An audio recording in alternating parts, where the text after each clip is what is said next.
In this video, we will be speaking about how to wipe over the socks or shoes when performing wudu.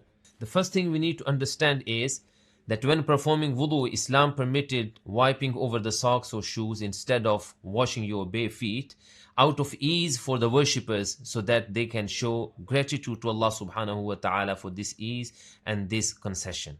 The first condition is that shoes or socks must be clean or pure, thick enough, and must cover your feet including the ankles. The second condition is that you must be in the state of purification before wearing the shoes or the socks, meaning that you must have washed your feet when doing wudu before putting your socks or shoes on.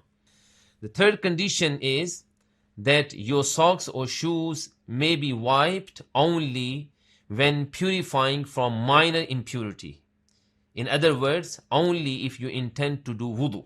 If you need to take a bath, then your socks or shoes must be taken off. After wiping over your head and your ears, you wet both your hands. Then you have two ways to wipe once. The first one is the upper part of your socks only. And the second way is to wipe the upper part as well as the sole. You have to remember that the upper part must be wiped over in any way you choose.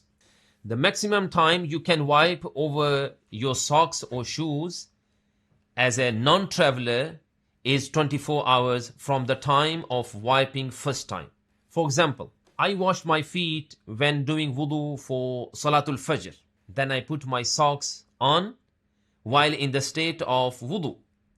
Then I broke my wudu later on. Then I performed wudu for Dhuhr at around 12 p.m. I have until 12 p.m. the following day to wipe over the socks. Thereafter, I must take off my socks when intending to do wudu. As for the traveler, the timing is 72 hours. There is no minimum time for wiping over the socks or shoes.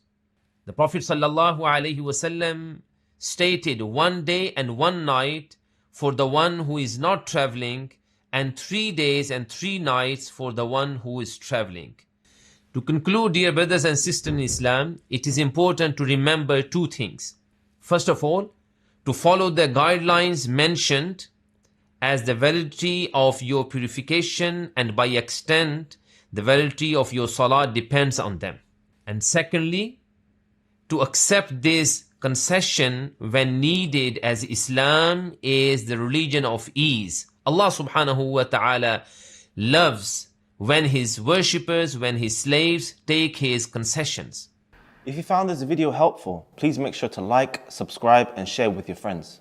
For more videos like this, check out our full how-to playlist in the description below. Barakallahu feekum. Assalamu alaikum wa rahmatullahi wa barakatuh.